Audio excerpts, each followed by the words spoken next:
వచ్చిన సంఘంకంతా నా హృదయపూర్వకమైన వందనాలు. లేట్గా వచ్చిన వాళ్ళకు కనుక వందనాలు, ముందుగా వచ్చిన వాళ్ళకు కనుక వందనాలు. దేవునికి మహిమ కలుగును గాక. హల్లెలూయా. ఇక్కడ మనము పరిశుద్ధ గ్రంథములో నుంచి ఒక అర్ధగంట లేదంటే 40 నిమిషాలు దేవుని వాక్యమును మనము ధ్యానం చేద్దాం. దేవుని మాటలు మనము ధ్యానం చేసే ఆ సమయంలో మనం ఎలా ఉండాలి అంటే, దేవుడు పరిశుద్ధమైన వాడు, ఆయనలో ఎక్కడ పాపం అనేది లేదు. మనం లోకములో ఉన్నాం కదయ్యా, ఆయన దేవుడు పరలోకములో ఉన్నాడు అని అంటే, ఆయన లోకములో కనుక 33.5 సంవత్సరము మన మధ్యలోనే ఉన్నాడు. ఆయన పుట్టింది మొదలుకొని 33.5 సంవత్సరము లోకములోనే నడిచాడు, లోకములోనే జీవించాడు, లోకములోనే ఆయన సేవ పరిచర్య అంతా లోకములోనే చేసి 33.5 సంవత్సరము మన మధ్యలో ఉన్నాడు. మంచి యవన వయసు. యవన వయసు ఎప్పటి నుంచి వస్తుంది మనకు అంటే, 18 సంవత్సరాలు దాటితే మనకు ఓటకు వస్తుంది. 18 సంవత్సరాలు దాటిన తర్వాత వివాహానికి అర్హుడు, లేదా స్త్రీ అయితే వివాహానికి అర్హురాలుగా 18 సంవత్సరాలు దాటితే అర్హులని చెప్తా ఉంటారు. కాబట్టి ప్రభు 33.5 సంవత్సరము మన మధ్యలో జీవించాడు, మన మధ్యలో ఆయన నడిచాడు, సువార్త ప్రకటించాడు. ఎక్కడే గాని ఆయన దగ్గర కొంచెము కనుక పాపము అంటించుకోకుండా ఆయన జీవితాన్ని గడుపుతూ వచ్చాడు.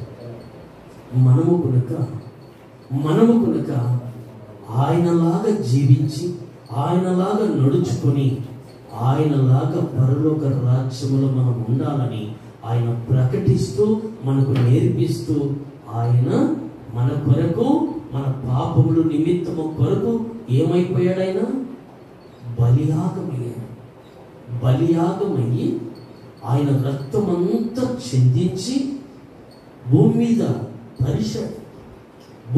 పరిశాడు. కొంచెం కనుక ఆయన పెట్టుకోలేదు. చివరికి నీటి ధార వచ్చేంత వరకు ఆ ప్రభు నీటి ధార వస్తున్నా కానీ ఆయన దాని ఆలోచన చేయలేదు. కానీ నా బిడ్డలు పరిశుద్ధులుగా మార్చబడాలి, పరిశుద్ధులుగా జీవించాలి, నేనున్న రాజ్యంలో నా బిడ్డలు ఉండాలని కోరుకున్నవాడే మన ప్రభు.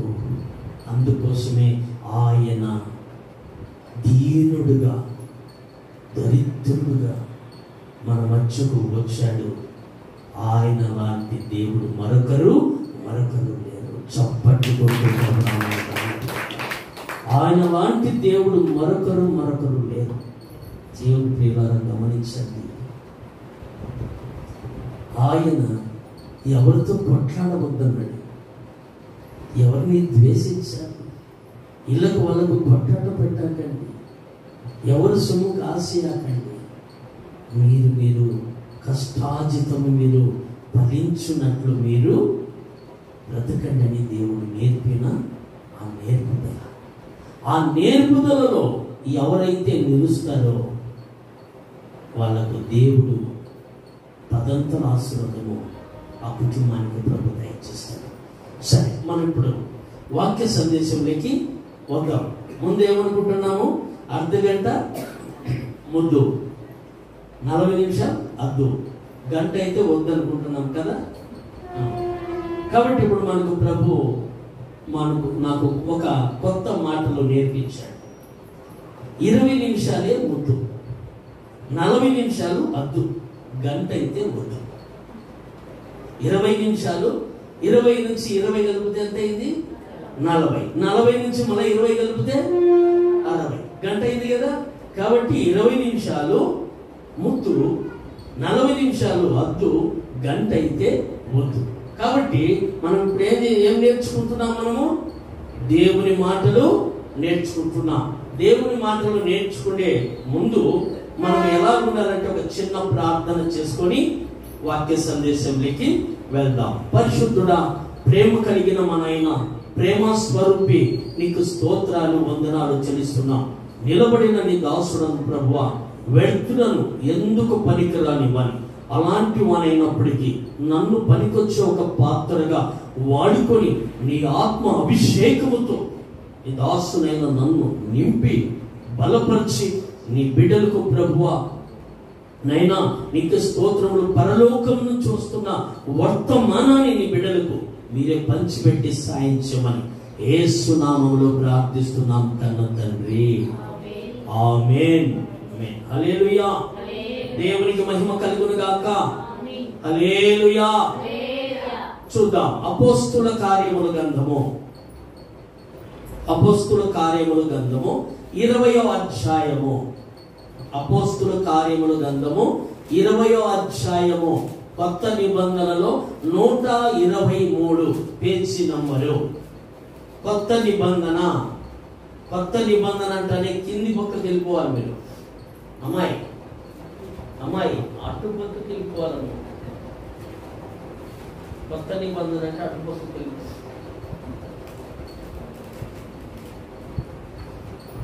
20వ అధ్యాయము 7వ వాక్యము మనము చదువుకుందాం. 7వ వచనము మనము చదువుకుందాం.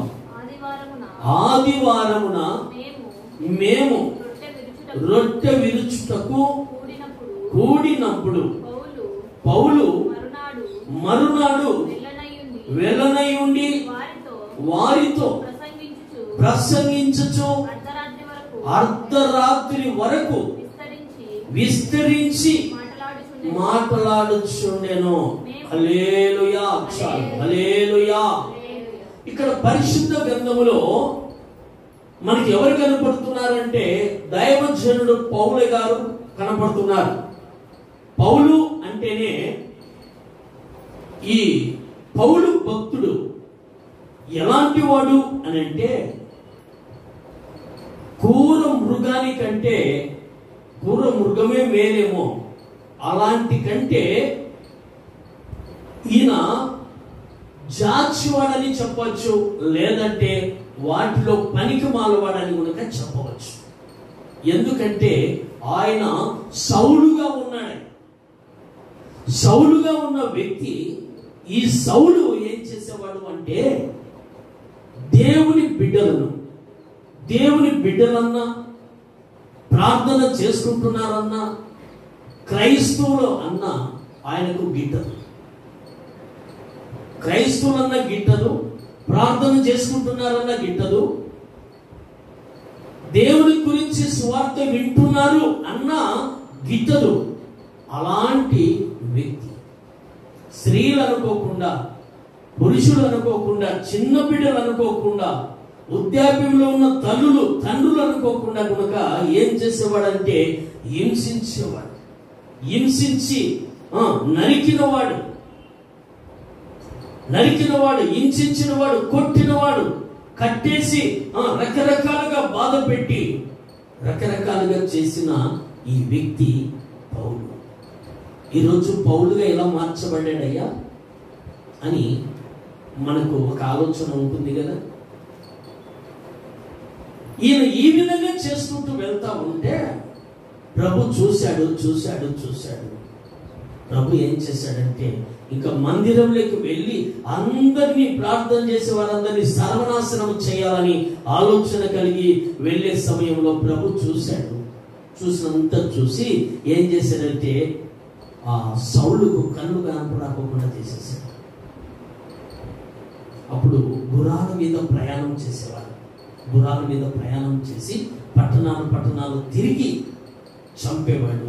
అలాంటి వ్యక్తిని ఏం చేశాడు దేవుడు? 3 దినాలు కన్ను కనపడకుండా చేసేసాడు. 3 దినాలు ఎప్పుడైతే ఈ సౌలుకు కన్ను కనపడకుండా పడిపోయాడో 3 దినాలు అన్నపానములు లేకుండా, అన్నము లేదు నీళ్లు లేవుగా. కన్ను కనపడానికి గుడ్డివాడు ఏం చేస్తాడు? కన్ను కనపడకపోతే ఏం చేస్తాడు? ఏమి చేయలేవు. ఏం పెట్టా తింటాం, దాంట్లో ఏముందో తెలియదు, ఇంకా తినేస్తాం. దేవుని ప్రియులారా గమనించండి, ఇక్కడ ఈ సౌలు అనే వ్యక్తి అంత గరిష్ఠి అని చెప్పడంలో నెంబర్ 1. అలాగ చేసిన వ్యక్తిని దేవుడు ఏం చేశాడు తెలుసా? కళ్ళు కనపడకోకుండా 3 దినాలు చేశారు. ఈ 3 దినాలలో పడిపోయి ఉన్నాడు, ఇంకా లేవలేకుండా ఉన్నాడు.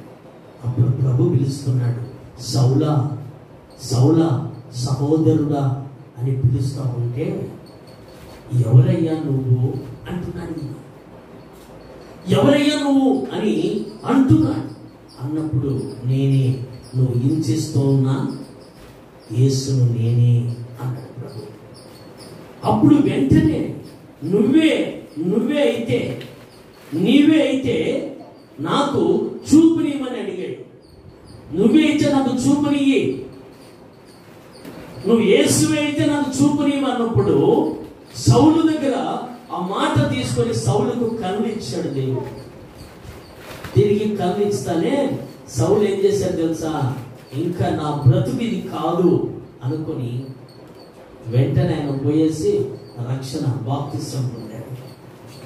బాప్తిసం పొందడమే కాదు, దేవుని గురించి ప్రకటించడము, దేవుని గురించి బోధించడము. ఎన్ని విషయాలు వచ్చినా, ఎన్ని బాధలు వచ్చినా, ఎన్ని నిందలు వచ్చినా, ఎన్ని అవమానాలు వచ్చినా, నేను మాత్రం నా ప్రభువును విడవనని ఈయన ఏం చేశాడు? త్యాగము చేసి పగులంతా డేరాలు కొట్టుకుంటాడు. ఆహారానికి డబ్బులు కావాలి కదా, పగులంతా చేతి పని చేసి డేరాలు కొట్టుకుంటూ రాత్రి అయితేనే, సాయంకాలం అయితేనే ఏం చేస్తాడు ఈయన? సువార్తకు మొదలు పెట్టి ఈ విధంగా ఎన్ని సంఘాలకు తిరిగాడంటే అన్ని సంఘాలకు తిరిగాడు. ఎన్ని పట్టణాలకు తిరిగాడంటే అన్ని పట్టణాలకు తిరిగాడు. దేవుని ప్రియులారా గమనించండి, దేవుడు నన్ను కనుక ఏం చేశాడంటే 3 నెలలు మంచంలో వేసేసాడు. 3 నెలలు మంచంలో వేసి 3 నెలలు అన్నము నీళ్లు లేదు, అన్నం లేదు, నీళ్లు లేదు. నీళ్లు తాగితే వాంతికి అవుతాయి, అన్నం ఒక పిడిచ నోట్లో పెట్టే లోపల అది కూడా నీకు వచ్చేస్తుంది. అలాగా 3 నెలలు నన్ను మంచంలోనే దేవుడు పెట్టాడు. హాస్పిటల్కి పోతే వాళ్ళకి అనుమతి ఇలా, వాళ్ళు ఇంజెక్షన్ వేస్తే అక్కడే ఉంటుంది. బాటిల్లో పెడతారా, అది అక్కడే ఉంటుంది. బాటిల్లో పెడితే అక్కడే ఉంటుంది, లోపలికి వెళ్ళిపోదు. ఇంజెక్షన్ వేస్తే అది అక్కడే ఉంటుంది, లోపలికి వెళ్ళదు. శరీరం లేకపోతుంది కానీ అక్కడే ఉంటుంది. టాబ్లెట్ వేస్తే వాంతికి. అలాగా 3 నెలలు మంచములోనే నేను బిల్లబిల్ల కొట్టుకుంటూ ఉన్న నా బ్రతుకులోనికి నా ప్రభు ఏం చేశాడు? మాంత్రికులకు అనుమతి ఇలా. 1000 డబ్బు పెట్టారు నా బిడ్డ, నా కుమారుడు ఇక్కడే ఉన్నాడు.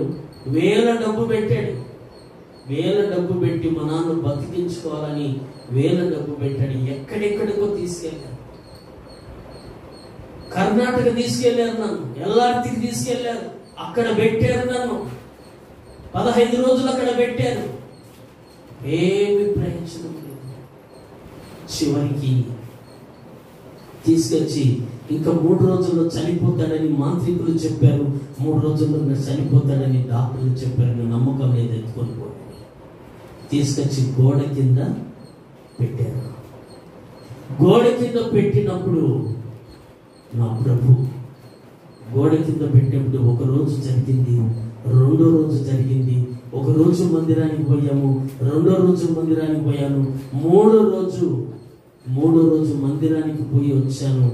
ఆ రోజు చెప్పాడు పాస్టర్ గారు, ఏం చెప్పారంటే, నీవు దేవునికి కావాలా, నువ్వు బ్రతుకుతావు, భయపడవద్దు అని నాకు చెప్పడము జరిగింది. నన్ను ఇంటికి తీసుకొచ్చి గోడ కింద పెట్టారు. అత్తగారింట్లో ఈ మూర అంటారు కదా, ఈ మూరని కనుక నన్ను బయట పెట్టారు, వరండా కింద పెట్టారు.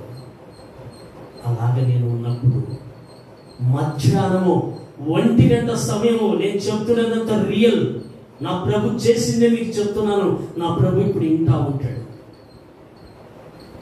ఎప్పుడైతే 1 గంట సమయం అవుతుందో ఆ సమయంలో నా ప్రభు నా దగ్గరికి వచ్చాడు. నా దగ్గరికి వచ్చి ఆయన గాయాలు చూపాడు. ఆయన గాయాలు చూపుతున్నాడు. ఈపుకున్న గాయాలు చూపుతున్నాడు, చేతులకున్న గాయాలు చూపుతున్నాడు, తలకున్న గాయాలు నాకు చూపుతున్నాడు. ఆయన ఆ సమయంలో చూపుతూ ఉంటే లేయలేని పరిస్థితిలో ఒక మాట అన్నాను. ఆయన, అయ్యా నేను లేయలేకున్నానయ్యా, లేచించి నేను హాస్పిటల్ తీసుకెళ్తానేమో లేయలేకున్నాను, వెళ్ళి హాస్పిటల్ చూపించుకోపోయా, రక్తం కారుతుందంటున్నా. లేదు, ఈ గాయాల గురించి నీవు ప్రకటించాలా అని చెప్పాడు. చెప్పి ఆయన అక్కడ నుంచి కనపరాకుండా వెళ్ళిపోయాడు. వెళ్ళిపోయిన మరుక్షణమే గట్టి కేక వేశాడు. ఆ కేక నాకు ఇప్పటికి వినపడుతుంది. ఆ కేక వేసినప్పుడు ఆకలి ఆకలిని గట్టిగా కేక్ వేస్తే, ఇంకా చనిపోయేటప్పుడు గట్టిగా కేకేస్తున్నాడని అందరూ వచ్చారు. వస్తే ఆకలి ఆకలి అంటున్నాడు. ఆ టైంలో భోజనం పెడితే ఒక్క ప్లేట్ అన్నం తిన్నాను. చప్పట్లు. ఆ పూట నా ప్రభు నా దగ్గరికి వచ్చాడు. నన్ను స్వస్థపరిచాడు. నన్ను ఆయన పనికి వాడుకుంటున్నాడు. ఏమీ తెలియదు నాకు, బైబిల్ గురించి అస్సలు తెలియదు, బైబిల్ చదవడం నాకు రాదు, ఓ అంటే నా రాదు. అలాంటి వ్యక్తిని పాటలు పాడడానికి అర్హుని కాదు. పాటలు రావు, ఎలా పాడాలా, ఎక్కడ ఏ అధ్యాయంలో నాకేం తెలుసు. అలాంటి స్థితిలో నేనుంటే నా ప్రభు నాతో మాట్లాడాడు. నువ్వెందుకు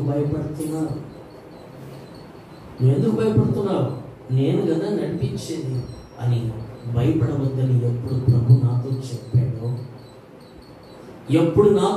చెప్పాడో ఆ రోజు నుంచి నేను భయపడలేదు. ఎందుకు భయపడలేదంటే ప్రభు నాతో మాట్లాడమే కాకుండా నన్ను ధైర్యపరిచాడు. పరిశుద్ధ గ్రంథము తీసుకొని అడవిలో డ్యూటీకి వెళ్ళి అడవిలో చేలలో చెట్టు కింద కూర్చొని అందరూ భోంచేసి పండుకుంటే నేను ఆ చెట్టు కింద కూర్చొని మోకాలేసి ప్రార్థన చేసేవాడిని. అదే నీకు ప్రార్థన ఎలా చేయాలో తెలియదు నాకు అంటున్నాను. ప్రార్థన ఎలాగో నాకు తెలియదు, నడిపింపు ప్రార్థన అంటూ ఉంటారు అందరూ, నాకు తెలియదు, ఎలా చేయాలో నాకు నేర్పించు అని ప్రభుని అడుగుతూ ఉంటే, నీకు అన్నీ నేర్పిస్తాను, నేను ఎందుకు భయపడుతున్నావు అన్నాడు. చెప్పి ఆ మాట చెప్పి పరిశుద్ధ గ్రంథము చదువు అన్నాడు. చదివాను. ఆ పూట చదివాను, కానీ ఇంటికి వెళ్ళి నా బిడ్డల దగ్గరికి వెళ్ళి నేను బైబిల్ చదివానంటే వాళ్ళు నమ్మలా. ఒక ఆయన డిప్లొమా, ఇంకొక ఆయన డిప్లొమా, అంత చదివిన వాళ్ళకు అర్థమవుతుంది కదా, నువ్వు ఎక్కడ చదువుతావు, ఓ అంటే రాదు, నా ఓ అంటే ఓ రాదు, నా అంటే నా రాదు, మాకు తెలియదా అని వాళ్ళు చదువులేవన్నారు. అప్పుడు వెంటనే నేను పరిశుద్ధ గ్రంథం తీసుకొని చదువుదామని అట్లా తీసుకుంటే నాకు చదువు రానా. సరే నీ మళ్ళా మరుసటి రోజు బైబిల్ తీసుకొని మళ్ళీ డ్యూటీకి వెళ్ళాను. ఏం ప్రభువా, ఇక్కడేమో చదివించావు, నాకు అర్థమవుతాడు చెప్పావు వాక్యము, మరి ఇంటికి పోయిన తర్వాత నా బిడ్డల దగ్గర చదవలేకపోయినా ఎందుకు, కారణం ఏంది?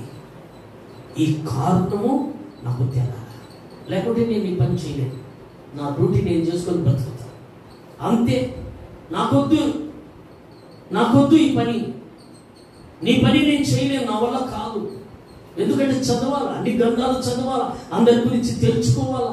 ఆది కాండం అంటే ఎక్కడుందో నాకు తెలియదు, పక్కనే నిర్గమకాండం ఉంటుంది, అది ఎక్కడుందో నాకు తెలియదు, ఆ పక్కనే సంఖ్యాకాండం ఉంటుంది, ఎక్కడుందో నాకు తెలియదు. ఇవన్నీ ఎలా తెలుస్తాయి? అక్షరమే నీకు రాకపోతే ఏం చదువుతాను? ఏం చదవలేదు, నాకు వద్దాను. అప్పుడు అన్నాడు ప్రభు, ఇప్పుడు చదివిస్తాను, వెళ్ళన్నాడు. నీ కొడుకు దగ్గరికి ఇప్పుడు వెళ్ళు, చదివిస్తాను అన్నాడు. అప్పుడు నా బిడ్డల దగ్గరికి వెళ్ళి బైబిల్ చదువుతుంటే నా ఇద్దరు కొడుకులు చెరొక్క పక్క చప్పట్లు కొట్టి ముద్దు పెట్టుకున్నాడు. మా నాన్నకు దేవుడు ఇంత కృపనిచ్చాడా, ఇంత ధన్యత ఇచ్చాడా మా నాన్నకు అని ఆశ్చర్యపోయాడు. అప్పటి నుంచి నీ పని చేయడానికి నాకు క్రమం నేర్పించు ప్రభు అని ప్రభుని అడుగుతూ నేను నేర్చుకున్నా. ఎవరి ద్వారా నేను నేర్చుకున్నా, నాకు ఎవరు నేర్పించాల. బైబిల్ కాలేజీలోకి పోతే నాకు నా పరిచయం ఏంది తెలుసా? బైబిల్ కాలేజీలో లెక్చరర్లు చెప్పిన వాక్యాన్ని నేను ఇని కాదు ఇప్పుడు మీకు చెప్తుండేది. నా దేవుడు నాకు నేర్పించి, నా దేవుడు నాకు చదువు నేర్పించి అందులో చదివిన వాటిని మీకు చెప్తున్నాను. లెక్చరర్ వస్తే లెక్చరర్ ఏమంటారు తెలుసా? అయ్యను పంపించండి, బజార్కి పంపించండి, ఆయన మాకు మంచి చెడ్డ అన్ని ఆయన చూడాలా, ఆయన చేసుకున్న మాకు టిఫిన్ పెట్టాలా, ఆయన చేసుకున్న మాకు భోజనం పెట్టాలని నన్ను బజార్కు మందిరానికి తిప్పారంతే. నేను అక్కడెక్కడ నేర్చుకోలేదు, నా ప్రభు నేర్పించి ఈరోజు ఇక్కడ నిలబెట్టాను. పాట పాడాల ప్రభువా, నేను పాట పాడాల ప్రభు అని ప్రభుని అడిగితే నా ఫస్ట్ పాట శాశ్వతమైనది నీవు నా ఎడ చూపిన కృప అనే పాట పాడించాడు ప్రభు. ఆ పాట పాడించినప్పుడు నాకు ఎంతో ఆనందం, ఎంతో సంతోషం అనిపించింది. ఇప్పుడు ఆ పాట కనుక పాడాలని ఆశపడుతున్నాను. పాడదాం, ఆ పాట పాడదాం. శాశ్వతమైనది నీవు నా ఎడ చూపిన కృప, అనుక్షణం నన్ను కనుకాపవలే కాచిన కృప, అనుక్షణం నన్ను కనుకాపవలే కాచిన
దేవునికి మహిమ కలుగును గాక.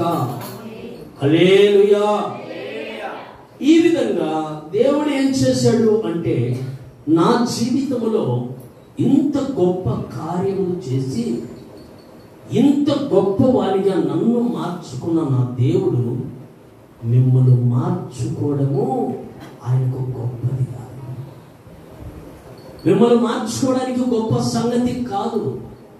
నేనే ఒక గర్విష్ఠుని, నేను ఒక రౌడీని. మీకు తెలియదు, నా పుట్టు భూవంతరం అంతా ఎలా ఉంటుందంటే చాలా రౌడీతనంగా తిరిగాను. సిగరెట్లు మీద సిగరెట్లు తాగేవాడు, పేకాట మీద పేకాట ఆడేవాడు. అలాగ తిరిగిన నా జీవితాన్ని ప్రభు మార్చాడు అంటే, మీ జీవితాలు ఎందుకు మార్చడు? మీ జీవితాలు ఎందుకు మార్చడు? మారుస్తాడైనా. మార్చడానికే ఆయన సమర్థుడుగా ఈ లోకానికి వచ్చాడు. ఈ లోకంలో 33.5 సంవత్సరము ఆయన జీవించాడు. పాపం అనేది ఆయనకు అంటుకోకుండా పరలోక రాజ్యంలో తండ్రి మహిమలో కూర్చున్నాడు. ఆయన నిన్ను తండ్రి మహిమలోకి రమ్మని ఆయన పిలుస్తున్నాడు. నువ్వు తండ్రి మహిమలో నువ్వు ఎప్పుడైతే కూర్చుంటే ఆయన నిన్ను చూసి సంతోషిస్తాడు.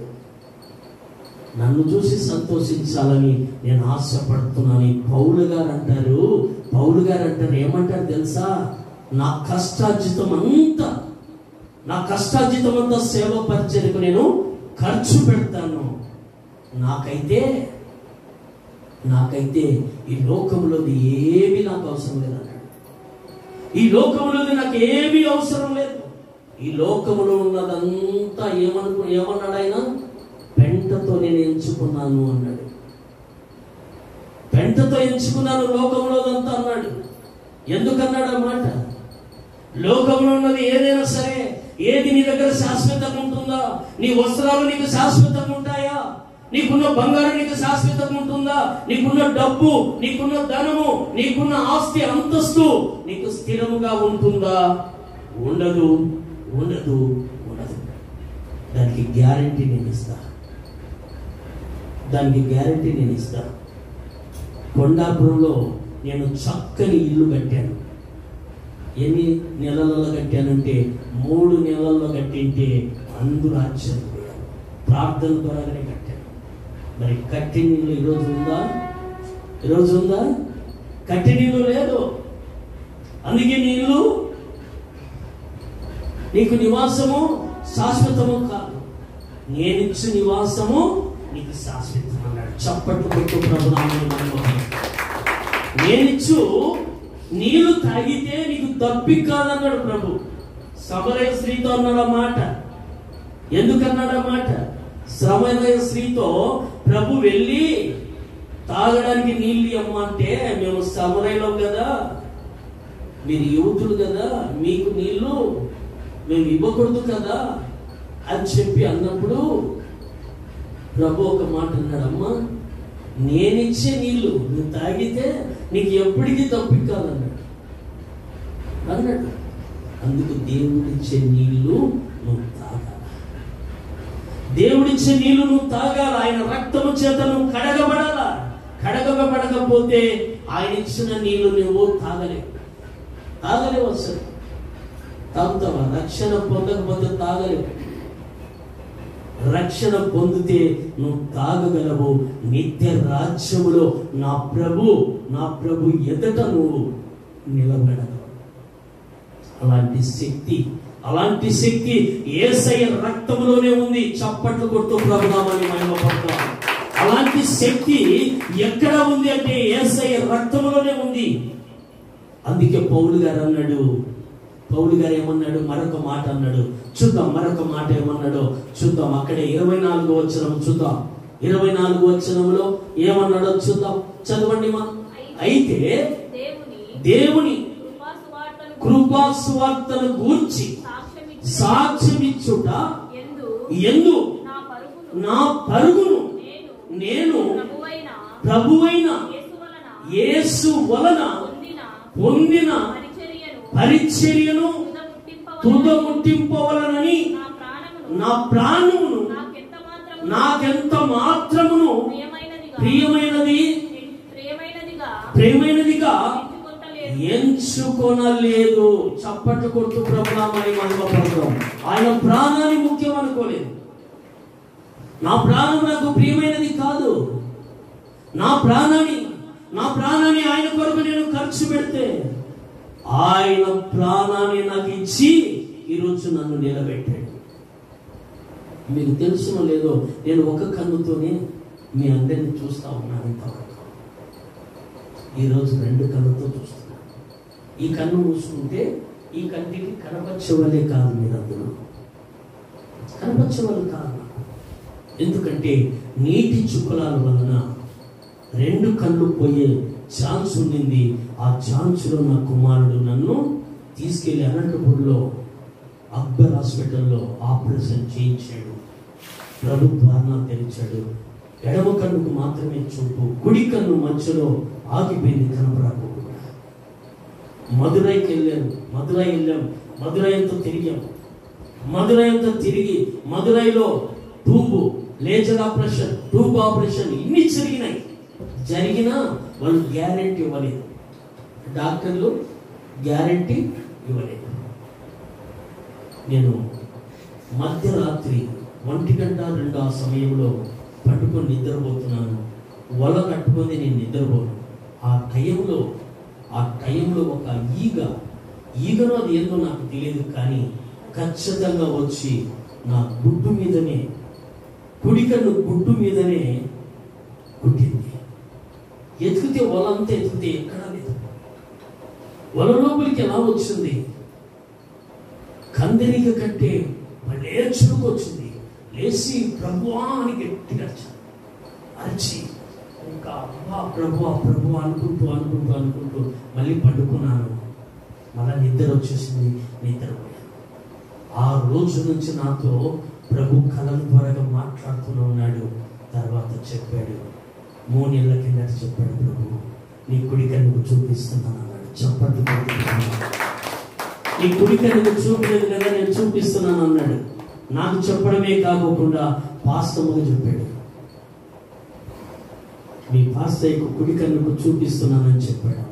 ఆమంటుంది, పొద్దున్న లేచి అయ్యో నీ కన్నుకి చూపు వస్తున్నట్టు ప్రభు చెప్పాడయ్యా అన్నాడు. నాకు ముందే చెప్పాడు, నేను నీతో చెప్పాను కదంటే అవునయ్యా నా కొడుక చెప్పాడు అనేది. ఈరోజు ఈ కంటితో మీ అందరూ కనపడుతున్నారు. నేను నా కొడుకు దగ్గరికి వెళ్ళి కంటిలో ఏలు పెట్టాను, ఇది నీ కన్ను కదా. ఈ కన్ను మూసుకొని ఈ కంటితో ఏలు పెడితే కరెక్ట్గా కన్ను పెట్టండి. చిన్న కొడుకుని పిలిచి చూపించానండి, కంటిలో ఏలు పెట్టాను, ఇది నీ కన్ను, ఇది నీ ముక్కు, ఇది నీ నోరు. దేవుడు ఈరోజు చూపునిచ్చాడు. గుడ్డి వారికి చూపునిచ్చాడని బైబిల్ గ్రంథంలో రాయించిన దేవుడు ఈరోజు నాకు చూపునిచ్చి మీ అందరినీ చూడడానికి నాకు ప్రభు కృపనిచ్చాడు. చప్పట్లు కొడుతూ సాక్ష్యంగా చెప్పాలి. కానీ నా ప్రభు ఎందుకో ఈరోజు నేను సిద్ధపడిన వాక్యము వేరు, ఆయన ఈరోజు నన్ను నడిపిస్తున్న విధానాలు వేరు ఉన్నాయి. నాకే అర్థం కాదు. కాబట్టి ఇక్కడ పౌలు అంటున్నాడు, నా ప్రాణాన్ని నేను ముఖ్యముగా చూసుకోలేదు, కానీ నా ప్రాణం కాదు నాకు ముఖ్యము, దేవుని కృప కొరకు నేను సువార్త ప్రకటిస్తాను కదా, అదే నాకు ముఖ్యం అన్నాడు. మరి దేవుని కృప వలన ఆయన కృపనే నాకు ముఖ్యము, ఆయన సువార్తనే నాకు ముఖ్యము. కాబట్టి మరొక మాట కూడా ఇక్కడ చూద్దాం. అదే 20వ అధ్యాయం 29వ వచనం చూద్దాం. 29వ వచనము చూద్దాం. నేను వెళ్ళిపోయిన తరువాత దూరమైన క్రూరమైన తోడేళ్ళు మీలో ప్రవేశించునని నాకు తెలియను. వారు మందను కనికరింపరు. హల్లెలూయా. నేను వెళ్ళిన తర్వాత, పౌలు వెళ్ళిన తర్వాత ఘోరమైన తోడేళ్ళు ఈ మందలోనే ఉంటాయి. మందిరానికి ఏం పోతావు? పోవాకు. దశభాగం ఎందుకు ఇస్తావు? ఈ ఆకు ఎంత తోడేళ్ళ మనుషు, తోడేళ్ళకి అదే మనుషు. బియ్యం ప్యాకెట్లు ఎందుకు ఇవ్వాలి మందిరానికి?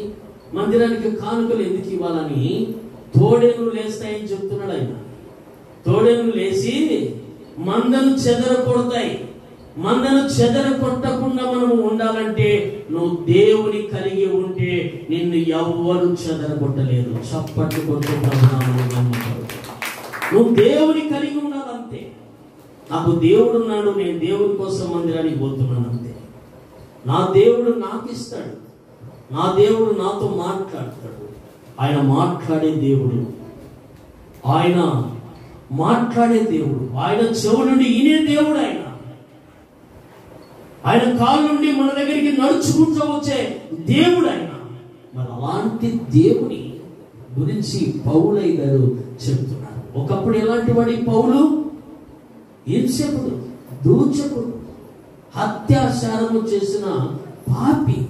అలాంటి వాడే ఎంత దేవుని గురించి ప్రకటిస్తున్నాడు అని అంటే చాలా గొప్పగా ప్రకటిస్తున్నాడు. చూద్దాం మరొక మాట అక్కడ చూద్దాం. 30వ వచనం చూద్దాం. 30వ వచనం చదువుదాం.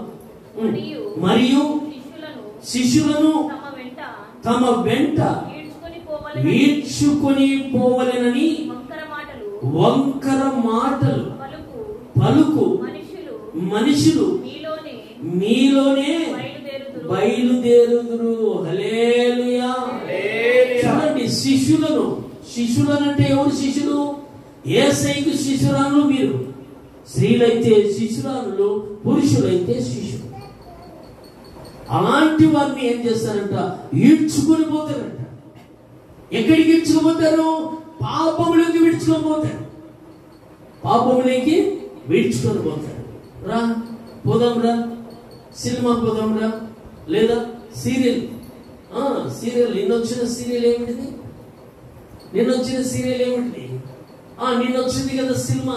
ఆ సినిమాలో అబ్బా ఇది నీ గురించే, అంత నీ చరిత్రనే అని అంటే ఏమంటది? అది నా చరిత్రనే, అయితే పొలం పైపోతుంది అంటే నాకు ఆ డబ్బులు నేను పెట్టుకుంటాను బా అని చెప్పుకొని అలాంటి వాటికి ఈడ్చుకొని పోతారని పౌలు భక్తుడు చెప్తున్నారు. పరిశుద్ధ గ్రంథం చెప్తా ఉంది, ఘోరమైన తోడేళ్ళు మందలోనే కలవు. శిశువులను కాకుండా తొలగించడానికి మార్గాన్ని చూస్తూ ఉంటాడు. మనం కనుక చాలా మంది మనం ఏం చేస్తామంటే మంచి మార్గంలో నడుచుకుందాం, ఎట్టో గట్ట ప్రభు దగ్గరకు వచ్చినాము అని రోజు ప్రభులోకి వస్తేనే వెనకబడి ఏం చేస్తారు? తోడేళ్ళు ఏం చేస్తాయి? తోడేళ్ళు అంటే చీల్చుకొని తినేటివి, అంతే కదా. ఘోరమైన మృగములు అంటే అడవిలో ఉన్న ప్రతి మృగము అది మనుషులకు పోల్చి పౌలయ్య గారు మాట్లాడుతూ వచ్చారు. ఈ దైవజనుడి అనుభవించి మాట్లాడుతూ వచ్చాడు. కాబట్టి మరొక మాట అక్కడ చూద్దాం. త్వరగా చూద్దాం. నా మాటను ముగిస్తా, తొందరలోనే ముగించేస్తాను. అక్కడ చూద్దాం 35 చూద్దాం. 20-35 అపోస్తలుల కార్యముల గ్రంథమే 20వ అధ్యాయము 35వ వాక్యము చూద్దాం.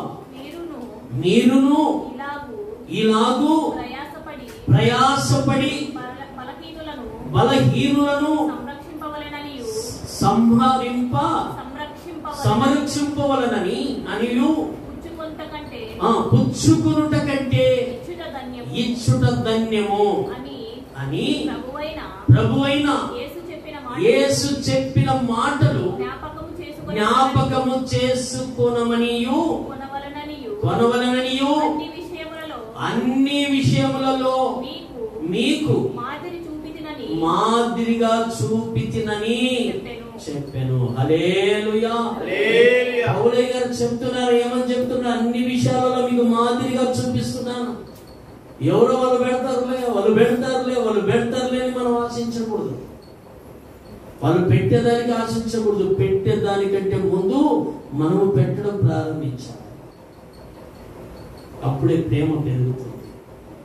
రోజు పెడతా ఉన్నారనుకో, రోజు పెడతా ఉంటే రోజు మనం తిని అక్క బాగుందంటానేమనుకో, రోజు తినిపోయి అక్క బాగుందంటే అక్క అంటది ఈమెతో నాకు రోజు చాలా పంచాయతీ అయినట్టు ఉందని చెప్పేసి ఒక రోజు కారంలో ఉప్పు ఎక్కువ వేసింది అనుకో, నా అక్కకి పోకుండా మానేసుకుంటాం కదా, అంతే కదా.